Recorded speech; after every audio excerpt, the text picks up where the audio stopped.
Hey everybody, what's going on? Hellmite here, bringing you another video from Grab the Lantern today. We're back at it again with the Legends of Runeterra content today, and we played a couple of really competitive decks over the last couple of weeks, a lot of meta stuff, and we're not about that. We promised jank, so here we are back at it again with some more jank. One of the first decks I ever made when I started playing this game, if you can tell from the beta portal that I'm still apparently using. This is Trifarian Aggro. Now, if you're not familiar with the lore, the Trifarian Legion is essentially the elites of the Noxian military. This is Darius's personal warband. These are the guys where when they show up outside your city, you better give up right now because they are not going to take no for an answer. They will burn your city down, they will destroy your people, and they will make you a part of the Noxian Empire. So this deck is a highly aggressive deck. I'm going to be playing out a ton of units that can't block. I'm going to be turning them sideways. I'm going to be putting pressure on my opponent. I'm going to be trying to win by round 5 at the latest.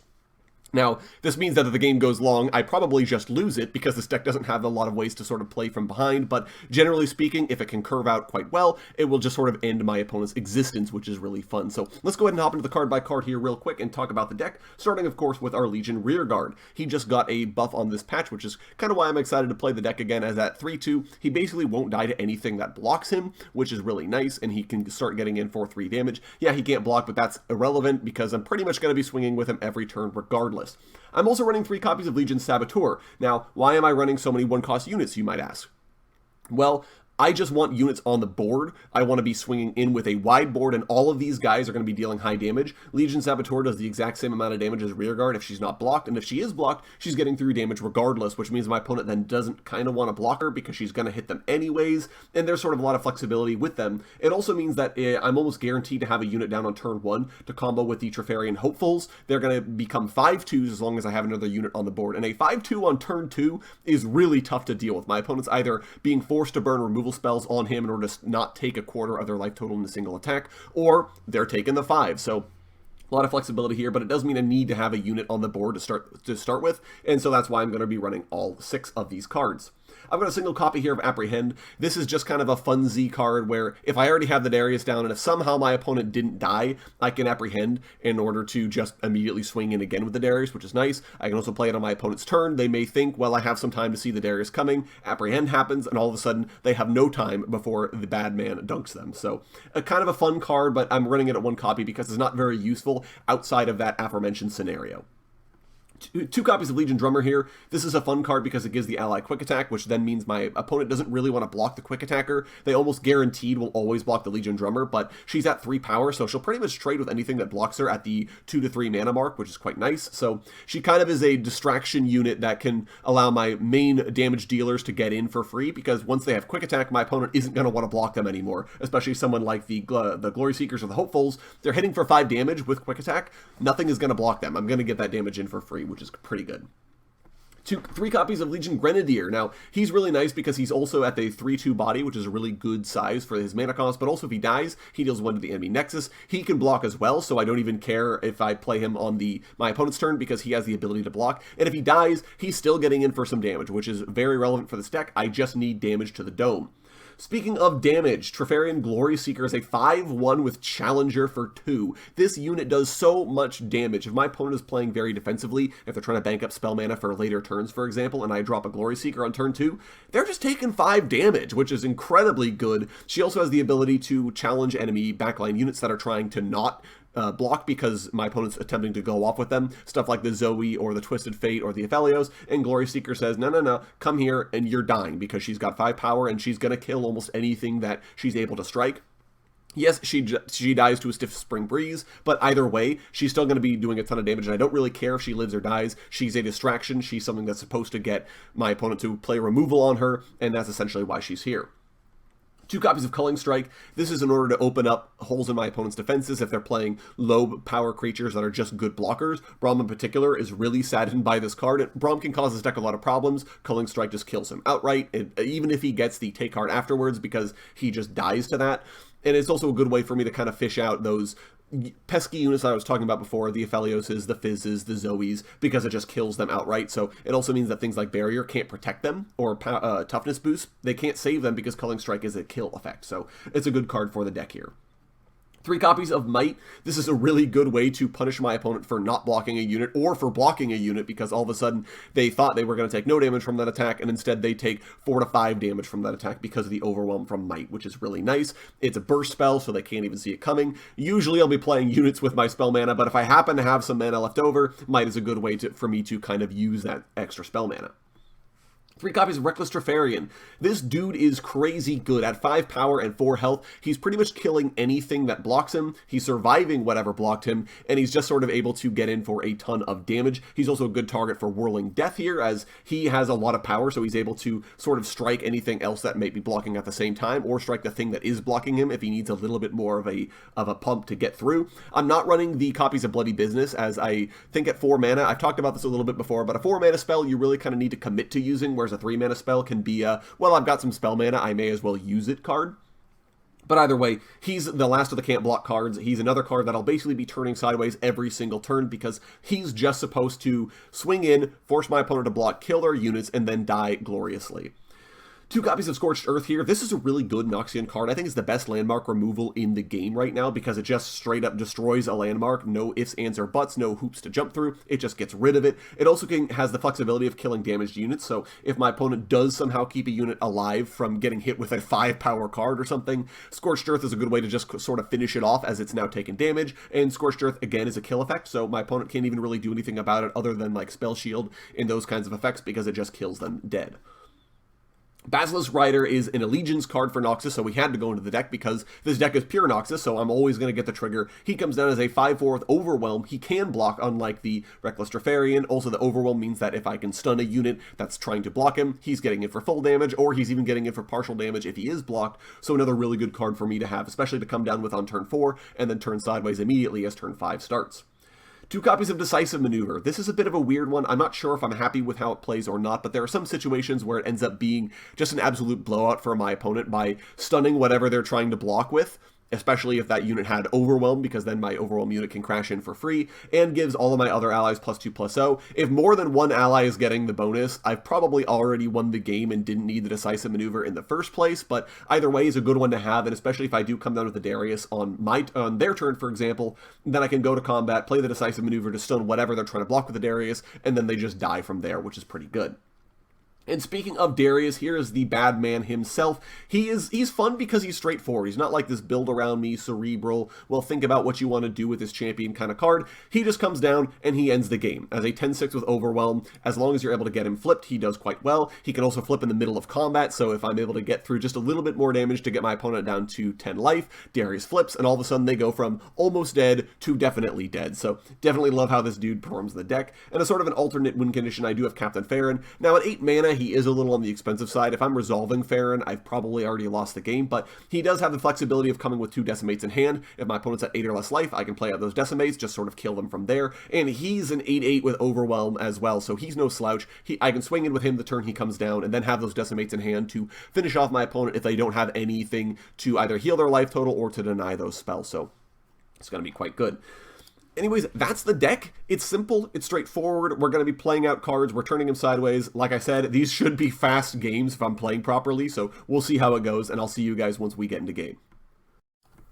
And here we go, ladies and gentlemen. We're going to be up against Just Dan's, playing his Noxus Freljord aggro deck here. This is one that we've been seeing quite a bit because of how powerful the Freljord Frostbite spells can be, on top of this sort of LeBlanc package of having a lot of units swing in very aggressively. Ash is a 5 damage unit as well. This is a very keepable hand, though, so we'll mulligan away the Captain Farron. All that's too cerebral for me. I'm playing the Noxus aggro deck, so we are going to be getting in for some damage. Now, going to see what he has. He has nothing, so we'll play the Rearguard out instead. And I could be super greedy here, which I think I might be, and go for the Hopeful at the same time, because this is now 8 damage. He has to come down with the unit, or he has to come down with the removal spell. If he doesn't have either one of those, I may get a Frostbite from him. Okay, he's got the Iceveil Archer. That's actually pretty good, but we're still going to swing in, at least with the Rearguard, because he's got nothing better to do. I could probably trade out here. Yeah, I didn't get to swing with the Hopeful, unfortunately, but I've still got him around for later, so that's not too big of a deal for me, honestly. And on this turn, I'll be able to play out a bunch of units. Actually, I've got the Reckless Trifarian, so if he taps out for a lot, he's not going to do anything, so we're just going to try and flood the board out here. Okay, he's thinking about it. He's got a Culling Strike, so actually this would have been the better play. But it doesn't matter because I've got another one. And now if you're wondering why I didn't play the Grenadiers, because they both are going to do the same amount of damage to the Nexus, so it doesn't really matter. And this is coming straight back to me, and we're just going to go to combat. I'm not waiting this time around. We want damage, and we want it now, so... Swinging in. Again, this is 8 damage for my opponent if he doesn't have anything. He's going to play a second Culling Strike, but so we're definitely putting him on a bit of a clock here. And she's still getting in for some damage, so that's going to be 6. He's already down to 4. We'll come out now with the Reckless Trifarian off the back of that. Sort of a bad timing for me to play him, honestly, but it does tell my opponent, hey, this is not going to stop anytime soon. We've got the Apprehend in hand. He's finally coming out with a Hearthguard, but I'll come in here with the Grenadier, who can block him. I don't care if the Grenadier dies. I'm still going to get damage through. He's just going to end the round. And hey, here we go. Swinging in. See what he's got here. He does have enough mana for the Harsh Winds if he wants to go for it. But either way, I don't care if my units get through for some damage. Okay, he does have Harsh Winds. He will go down to 3 health here, or just barely over the Darius' ability to kill him. But so here's what we do, because we know he's out of that now. We play out the Darius. We play out the Apprehend. And if he doesn't have anything here, the game is over. He must have something. He does not, because he doesn't know Darius can flip, or because he wanted to just let me do it because he's a nice guy. Either way, the game is over now. Darius wins. And that's exactly how this deck is supposed to work. My opponent was really trying to say, I can stabilize, I can stabilize. He could not stabilize, and the Noxian Legions win the day. We're going to hop into another game here, see if we can't do it again. And here we are, ladies and gentlemen, playing against X-Tails, who's playing that Jarvan IV Shen Barrier deck that I played over the last week or so. So we all know how that deck works. There's no reason for me to describe what it does. We've got an okay hand here. Now, his deck is actually pretty good into mine because my high power cards don't matter against Barrier. All their damage may as well be wasted. Overwhelm can still trample through his low power units, but unfortunately he will have some flexibility here. So we'll come out with the Rearguard here and just try to start getting in for some damage. He's got nothing he wants to play on turn 1, so we'll start off the clock right away, which I love to see. And the fun part about this deck is you don't really have to think about it. That's the best part. It's also a fairly good deck because it's got a lot of commons. Like, this deck is not very expensive to make, fortunately, so we're just able to you're able to build it pretty quick. He's actually just gonna surrender. He had nothing in hand. He's trying to bank that spell mana, and I'm coming out with so many units that he's just like, I can't do anything. So that's what the deck's supposed to do. 2 for 2. Hey, let's make it 3. And welcome back, ladies and gentlemen, here for game number 3 against, this must be the Kahiri, the Returned deck, as I actually have this deck. I've been meaning to play it on the channel at some point, but unfortunately this guy's going to beat me to it, so it'll be interesting to see how he actually handles this deck. The sort of predict package is actually pretty good defensively, so I may actually struggle against this deck quite a bit, but we will at least come down to the Saboteur. He should come down to the Ancient Preparations here, if I am correct in what he's playing. And it will be the Ancient Preparation, so we're going to get in for 3 damage. He will have the Clockling after this turn, which will be actually a pretty good way for him to stop my Trifarian Hopeful, because unfortunately Clockling will be able to trade out, but at least we're getting some damage in right away. Again, sort of starting my opponent on that clock early on.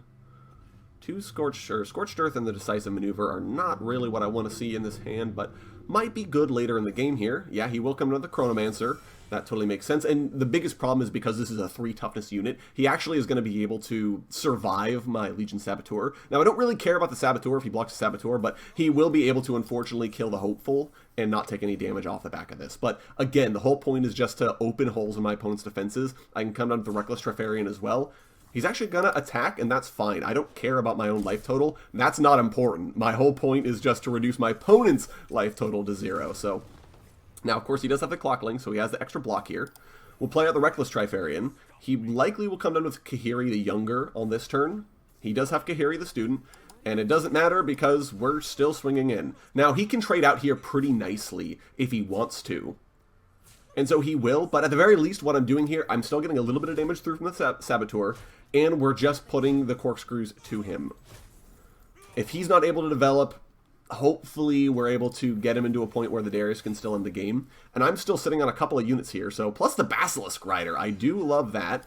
He's swinging. Again, I don't care about my life total. It's irrelevant. Let's go ahead and play it a little bit slow. We'll play another Reckless Trifarian, because he won't be scared of that on this turn. He's going to go for the counterfeit copy, so that he's got the Kahiri that returned in hand, so at turn 6 he will come down with that, which is kind of scary for me. Also, because this deck is Shurima, he does have access to Quicksand, which could be pretty scary for me. Either way, we come out with the Basilisk Rider. We ride for Noxus. He's sitting on a ton of mana, so he has lots of options to deal with this if he decides to go for it, but we should be able to get a little bit more damage through. Here we go again to combat. He's definitely saving his mana for Combat Trick, and it's Spirit Fire. Now, this is a really fun tech card here. I'm actually kind of surprised to see it, so she's doing no damage, unfortunately. We're going to get in for the 3 here and a little bit of trample over the top. It does mean, however, I'm going to lose both my units to the Spirit Fire at the end, but if you're paying attention, he's at the magic number of life. So we can come down with the Darius at the end of this turn. I don't want to play him too early, but he's tapping out for Kahiri here, so this is definitely the moment at which I do want to play the Darius. They will bleed for Noxus. And we're just going to go straight to combat on my turn. I don't even care about blocking here. Yeah, and he's seeing that I don't care. And here we go. Can you stop me from killing you?